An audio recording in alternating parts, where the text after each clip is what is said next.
ओम दुम दुर्गाय नमः। नवरात्र में माता की चौकी की स्थापना करके 9 दिन नवरात्रि हम अनुष्ठान करते हैं। जय माता दी। Welcome to my channel. आज की वीडियो में मैं आपको अपने नवरात्र के प्रथम दिन की पूजा शेयर कर रही हूँ। किस तरह से प्रथम दिन की मैंने स्थापना की।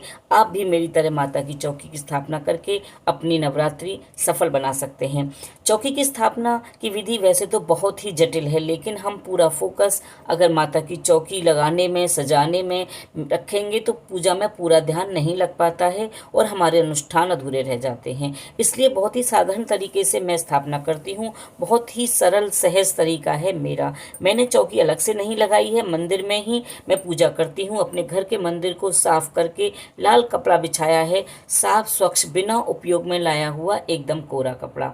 सभी देवताओं का स्नान करवाया है पंचामृत से, गंगा जल से, फिर स्वच्छ जल से। तस्वीरों को गंगा जल से साफ करके रुमाल से पोंछ दिया है और उसके बाद वस्त्र आभूषण पहना दिए हैं। माता को लाल चुनरी उड़ाई है, माता को पीले रंग की मैंने माता को पोशाक पहनाई है और ये पोशाक चुनरी रोज बदली जाती है। माता को पुष्प चढ़ाए हैं, सभी भगवान को पुष्प चढ़ाए हैं। अक्षत का आसन दिया है। फूलों का आसन नहीं दे सकते क्योंकि 9 दिन तक फिर वो रोज फूल सड़ जाते हैं, इसलिए हमने अक्षत का आसन दे के माता को वहाँ विराजमान किया है। मेरे पास नगरकोट वाली पीतल की माता हैं, उन्हीं की मैं पूजा करती हूँ नवरात्रों में। इस तरह से मैं माता की पूजा कर रही हूँ और बहुत ही सुंदर तरीके से विराजमान किया है। माता के दाहिनी तरफ कलश की स्थापना की है।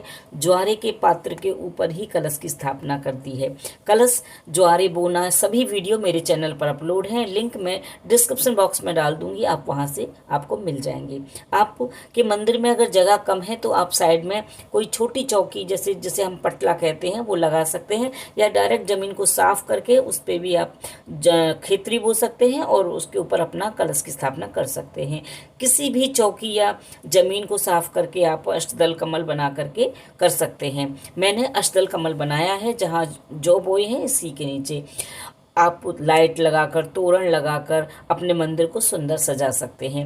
अखंड दीपक जलाया है, देसी घी का ही अखंड दीपक मैं जलाती हूँ। सर्वप्रथम गणेश भगवान का पूजन किया है। कुमकुम से पुष्प, अक्षत, धूप, दीप दिखाकर पंचोपचार पूजन किया है।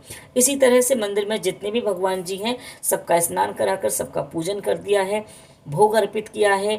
माता का प्रिय भोग पंचमेवा, लौंग, बतासे, मीठा पान अर्पित किया है। फल, नारियल ये सब चढ़ा सकते हैं। कच्चा मीठा दूध, कच्चा दूध मतलब बिना उबला हुआ माता का मैं भोग में दूध लगाती हूँ, मीठा पान का भोग लगाती हूँ। माता को लाल चुनरी, श्रृंगार का सामान अर्पित किया है। आप चाहें तो माता को साड़ी, सूट, चुनरी, श्रृंगार का सामान जो भी आपकी सामर्थ्य है वो आप माता को अर्पित कर सकते हैं। पूजा को ना कभी बोझ नहीं समझना चाहिए। जैसी सामर्थ्य हो, जैसी भी हमारे पास है, वो माता को आपको अर्पित करना चाहिए। वो ही माता को आप अर्पित करेंगे तो खुशी खुशी, तो बोझ नहीं समझेंगे, तो आपका पूजा में मन लगेगा और माँ बहुत ही प्रसन्न होगी।